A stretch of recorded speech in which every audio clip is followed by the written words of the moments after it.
T'as une question sur les hypothèques pis t'as peur qu'elle soit trop niaiseuse? Devine quoi? Il y en a pas des questions niaiseuses. Quoique, quand je dis ça, il y a des gens qu'on dirait qui ont pris ça pour un défi. Bref, j'ai demandé aux gens de me faire parvenir leurs questions, puis j'ai fait une belle boîte remplie avec ça. En plus, je fais tirer une carte cadeau de 100$ parmi tous les gens qui participent. Fais voir les détails du concours dans la description du vidéo. Anyway, comme prévu, il y avait beaucoup trop de questions, donc aujourd'hui, on fait la deuxième partie du vidéo. Même principe, là, je pige une question, j'y réponds, c'est aussi simple que ça. C'est parti. Est-ce que c'est possible de faire une hypothèque en couple si l'un des deux a un mauvais crédit? Oui. Ça dépend à quel point le mauvais crédit, mais on va choisir l'emprunteur principal avec la plus haute cote de crédit.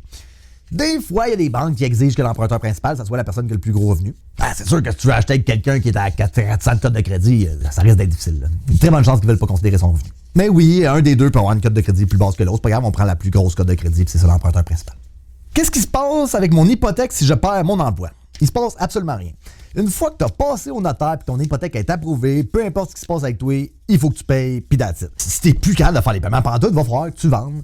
Ou que tu arrives à un genre d'arrangement de refinancement avec ta banque, mais si t'es assuré, oublie ça, puis il n'y a pas de valeur dans ta maison, il n'y a absolument rien à faire. Si tu perds ta job tout de suite après avoir acheté ta maison, grouille-toi en trouver un autre, fais tes paiements absolument. Si ça marche pas pantoute, vends la maison, that's it. Mais il arrive absolument rien avec ton hypothèque tant que tu continues à la payer, peu importe l'emploi que tu fais. J'irai même plus loin. Si t'es pas capable de te qualifier pour un refinancement ou un renouvellement ou changer de place, ben tu peux toujours renouveler avec ta banque, peu importe, ils vont jamais checker tes revenus. Tu vas être payé avec le taux qu'ils te donnent, mais rendu là, si tu vas ailleurs, tu qualifies pas anyway, fait que c'est ça. Il se passe absolument rien avec ton hypothèque. Si j'ai un prêt hypothécaire de 25 ans, mais que je veux le payer en 10 ans, est-ce que la banque m'en empêche? Pas en tout. Dans ton contrat hypothécaire, tu as le droit de faire des paiements forfaitaires. En général, la moyenne, c'est à peu près 15% du solde de l'hypothèque par année. Il y en a qui vont jusqu'à 20. Si tu es dans une banque où c'est 20%, théoriquement, tu pourrais payer ton hypothèque en 5 ans et ça changerait absolument rien. Par exemple, des fois, on a des gens qui ont des revenus qui sont pas qualifiables, mais qui seraient capables de payer pas mal plus cher que ce qu'on est capable de qualifier. Fait qu'on va les qualifier sur 30 ans, puis ils vont payer leur hypothèque, la somme qu'ils veulent. Ça s'appelle des paiements forfaitaires, puis oui, tu as le droit à un gros montant par année. Si je suis préapprouvé pour 500 000 et que j'achète une maison à 400 000, est-ce que je peux prendre le 100 000 de plus? Non. Pas du tout. Tu peux pas financer en achat plus que le montant de l'achat, à moins que tu fasses un prêt avec rénovation. Là, dans ce cas-là, ils vont te financer sur la valeur future de la propriété pour pouvoir t'amener des factures puis que tu prouves que tu as fait des rénovations, sinon ils débourseront pas. Mais de dire que tu as le droit de passer pour 500 000 puis tu as de quoi à 400 000 puis qu'ils te donnent le reste, ça marche pas comme ça. Malheureusement. Si je me fais refuser une hypothèque, est-ce que je peux juste demander à un ami de la prendre pour moi? Non. C'est illégal. Ça s'appelle un prête-nom, puis c'est tout à fait illégal. Par contre, ce que tu peux faire, tu peux demander à ce que ton ami qualifie avec toi. Ça, on appelle ça un co-emprunteur. Et dans le fond, on va qualifier toi, puis on va rajouter ton ami qui va être 100% responsable de la dette avec toi, comme si vous l'achetiez la propriété à deux, puis dans le fond, si ça aide à qualifier ton dossier, ils vont te prêter comme ça. Mais qu'il l'achète à ta place, puis que c'est toi qui fasses les paiements, non. La façon légale de le faire, ça serait qu'il l'achète, puis toi, tu payes un bail. Pourquoi la banque ne veut pas que je finance mon auto dans mon hypothèque? La réponse, c'est ils veulent. Je ne vois pas pourquoi tu dis ça. Tant que tu as de la place dans ta propriété, tu peux refinancer pour ce que tu veux. Tu n'es pas obligé de donner une raison. Est-ce qu'ils vont te le proposer d'emblée? Probablement pas, surtout s'ils sont propriétaires de ton prêt-de-char. Mais est-ce qu'ils refusent de le faire? Non. Non. Si tu le demandes puis tu qualifies, ils devraient le faire. Puis s'ils ne veulent pas le faire, ben on ira voir une autre banque puis eux autres vont le faire. Hypothèque à taux variable ou fixe, c'est quoi le mieux? Ben ça, là, ça dépend. Si tu regardes les chiffres des 25-30 dernières années, le taux variable, en général, il est plus avantageux à long terme. Par contre, à court terme, qu'est-ce qui est plus avantageux? C'est dur à dire. Ça va dépendre de l'économie. Faut juste que tu y ailles avec ce que tu es à l'aise. Selon moi, ce que je pense, c'est variable à paiement fixe, taux fixe à petite pénalité, taux fixe à grosse pénalité. Dans l'ordre. Les gens avant la COVID qui ont signé à 2,2 quand les taux variables ont monté à 6, ils étaient très contents. Par contre, les gens qui ont signé fixe à 5,5 l'année passée, ben, sont pas contents parce que les taux variables sont rendus pas mal plus bas. Fait que qu'est-ce qui est mieux? Ça dépend de la situation, ça dépend de ta tolérance au risque. Quels sont les avantages et inconvénients de payer son hypothèque plus vite? Inconvénients, pour vrai, j'en vois pas, à moins que tu payes tellement vite que tu payes une pénalité, ce serait le seul pas mal inconvénient. Quand tu payes ton hypothèque plus vite, tu sauves une fortune d'intérêt. Surtout au début. Là. La façon que le prêt est fait, là, c'est, au début, là, c'est pas beaucoup de capital, beaucoup d'intérêt. Puis à la fin, tu payes quasiment juste du capital puis pas beaucoup d'intérêt. Fait que si au début, là, tu mets des montants de plus sur ton hypothèque, tu vas sauver vraiment beaucoup d'années sur ton hypothèque. Est-ce que ça vaut la peine de serrer à la gorge là, pour faire des paiements de plus sur son hypothèque? Non, je pense pas. Là. Moi, je suis du genre à dire que tout est une question de confort. Là. On a juste une vie à vivre. Là, fait que... Mais si t'es capable, paye ton hypothèque d'avance, oui, ça vaut 100% la peine.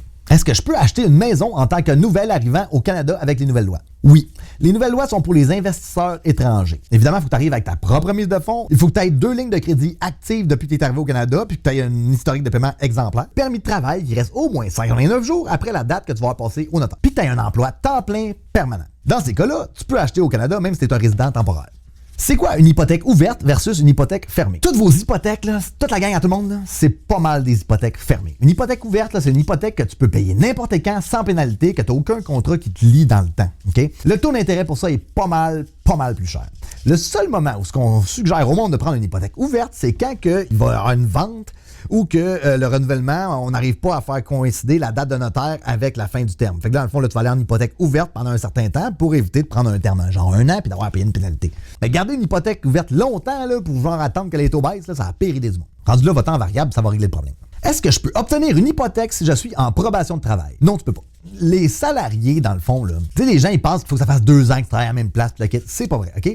Tout ce qu'il faut, c'est que tu montes une historique d'emploi dans les 2 dernières années. C'est pour ça qu'on demande les T4, l'exemple 2023-2022. OK? Puis il faut que ton emploi soit permanent, temps plein. Si c'est le cas, on peut te qualifier avec une lettre d'emploi de ton employeur puis le talon de paye qui match. La lettre d'emploi dit qu'il est temps plein, il fait tant d'heures par semaine puis il fait tant de l'heure, puis la paye coïncide.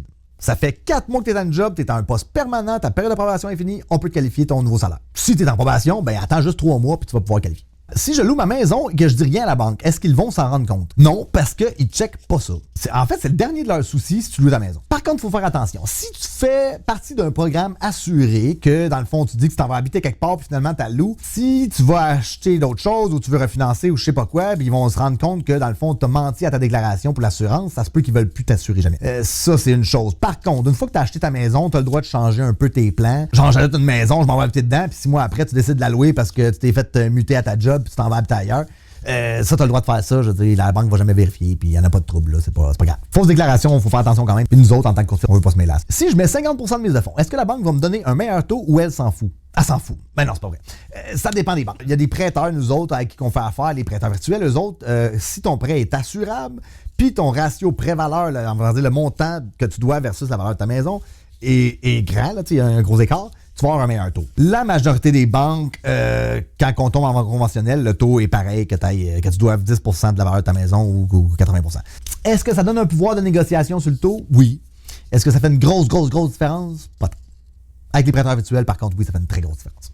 Si ma banque me refuse une hypothèque, est-ce que je peux juste aller voir une autre banque et leur cacher que j'ai été refusé? Quand tu fais un prêt hypothécaire, c'est pas comme les assurances. T'es pas obligé de dire à l'autre banque que tu t'es fait refuser. Ils n'ont pas tous les mêmes nombres de souscription, puis je veux dire, ça arrive souvent que tu vas à une banque, puis tu t'es refusé, puis tu t'en vas à l'autre banque, puis ils vont te prendre. Fait que t'es pas obligé de leur cacher. Tu peux carrément rentrer dans le bureau et dire, gars, moi je suis allé à telle place, puis ils m'ont refusé, moi je viens chez vous.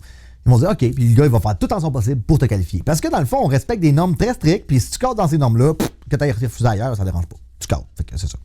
Si je n'ai pas d'argent pour une mise de fonds, mais j'ai 2 chars puis une roulotte, est-ce que je peux les donner à la banque comme garantie? Comme garantie, non. Mais tu peux les vendre puis t'en servir comme mise de fonds. Je sais pas si ça répond à ta question, mais non, tu peux pas donner des biens meubles en garantie pour une mise de fonds contre une propriété. Est-ce que c'est mieux d'acheter solo ou avec un partenaire pour investir en immobilier? Bah là, regarde, si tu investis avec un partenaire, tu coupes ton profit en 2. Oui, ça va être plus facile pour la qualification, mais en même temps, quand on qualifie pour du locatif, c'est assez d'être dans le positif. Fait que je veux dire, ça n'a pas vraiment d'impact sur ton bilan. Chose à considérer, par contre, si tu achètes à 2, tu ne pourras jamais reprendre un des logements pour y loger un membre de ta famille. C'est contre la loi. Dans le fond, là, pour pouvoir faire ça, il faut que tu achètes seul ou avec ta conjointe. Je suis pas sûr, mais je pense qu'avec un membre de ta famille, c'est correct aussi. Mais si tu achètes en duo, puis vous mettez à la gang là, à 4, 5, 6, parce que oui, c'est possible, pour acheter des biens immobiliers, tu ne pourras jamais reprendre les logements. Mais sinon, tout ce que ça fait, c'est couper ton profit en 2 puis aider pour la qualification. Si je prends un prêt hypothécaire et que je perds mon emploi après 1 mois, est-ce que la banque annule tout ou elle me laisse dans le chenoute? Elle te laisse dans le chenoute. C'est pour ça que si ta situation est instable, c'est un peu un risque d'acheter une maison parce que tu vas être responsable des paiements puis tu sais, elle te laisse dans le chenoute. Une fois que c'est passé au notaire, c'est fini. Il n'y a plus rien que tu peux faire. Je suis serveuse. Est-ce que les banques prennent en compte mes revenus de pourboire ou commission? Oui, tout à fait. Serveuse, barmaid, tous les travails à pourboire, à commission, c'est un petit peu plus dur à qualifier. Idéalement, là, il faut que ça fasse 2 ans que tu travailles à la même place. Pourquoi? Parce que c'est sur la moyenne 2 ans qu'on va qualifier tes revenus. Parce que ton salaire de l'heure, on s'entend que ça vaut rien. T'es payé des pinottes. Moi, j'ai été serveur longtemps. Là. Si ça fait pas 2 ans et qu'on ne peut pas faire une moyenne de tes 2 dernières années avec tes salaires à pourboire, on va être obligé de prendre ton revenu salarié standard, ce qui est très pas bon. Mais si c'était au même restaurant depuis 2 ans puis que tu déclares, mettons, 50 000 par année avec tes pourboires, on va faire de la moyenne des 2 ans, 50 000, ça va faire 50 000 de revenus qu'on va pouvoir qualifier avec tes commissions. Fait que la réponse, c'est ça dépend combien de temps ça fait que tu travailles là. Et c'est ce qui complète cette série de questions, pour l'instant. J'espère que ça t'a éclairé. Puis si t'as d'autres questions, gêne-toi pas. Tu sais, peut-être ça va finir dans la prochaine vidéo. Puis si t'as trouvé ça utile, là, ben like la vidéo, là, puis partage. Ça fait toute la différence pour moi. En passant, le concours dure jusqu'au 1er mars, puis je vais faire le tirage sur ma page le 17 mars. Fait que reviens voir si t'as participé, ça pourrait être toi. Merci d'avoir écouté, puis on se revoit dans une prochaine vidéo.